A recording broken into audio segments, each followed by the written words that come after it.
terrible circumstances, and this is why we all, eventually, understood how impossible it was for her to be truthful. It's supposed to be a happy question, where did you two meet, with a happy answer, opening out to a lifetime of companionship, consequence, and progeny. In our case, lots of progeny. But when that moment dovetails with the very worst event in a young person's life, who wouldn't wish to spare him, and the person innocently asking the question, and, as it happened, our mother herself? The shock, the glare of disapproval, the horror of it all. The bald fact was that our parents met in central New Jersey in a conservative synagogue that looked like a brutalist government building somewhere in the Eastern Bloc.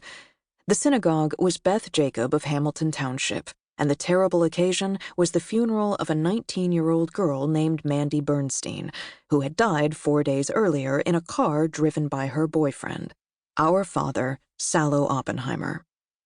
Mandy was, by every account, a vibrant young person with a glowing white smile and long dark hair.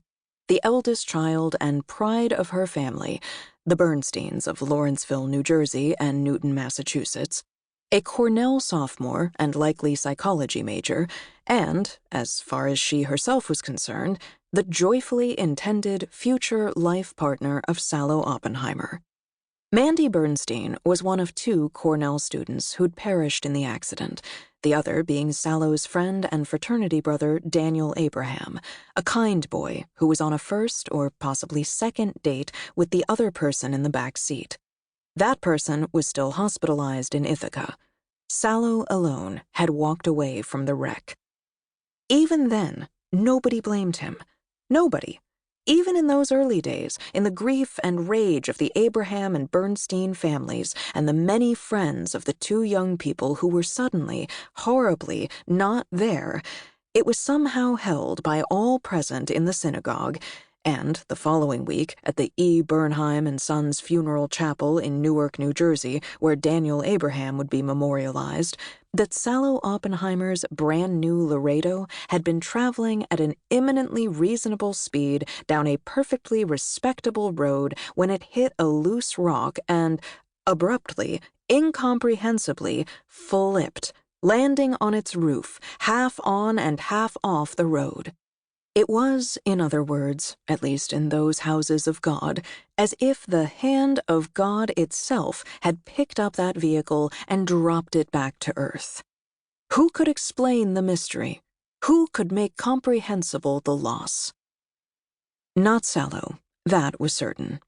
He sat in the second row at his girlfriend's funeral service, 4 stitches in his scalp and an ace bandage, not even a cast, on his left wrist, out of his mind with shock and guilt, barely taking in the stream of Mandy's cousins and high school friends and the contingent of Bernsteins who'd made Aliyah a few years earlier but were now, appallingly, here in Hamilton Township, weeping and looking at him, but still not blaming him.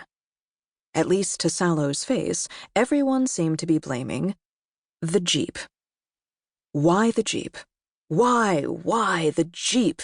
He'd had his choice of cars, and in fact had been on the point of purchasing a sparkling gray 300D from Mercedes-Benz of Manhattan when his grandmother phoned his mother to say that it was a disgrace for any Jew to drive a Mercedes, and with Salo so removed from his own Jewishness, from the fact and fate of his own martyred ancestor, Joseph Oppenheimer, Goebbels' own Yud Sus, that he did not understand the company had used concentration camp labor to build armaments and airplane engines?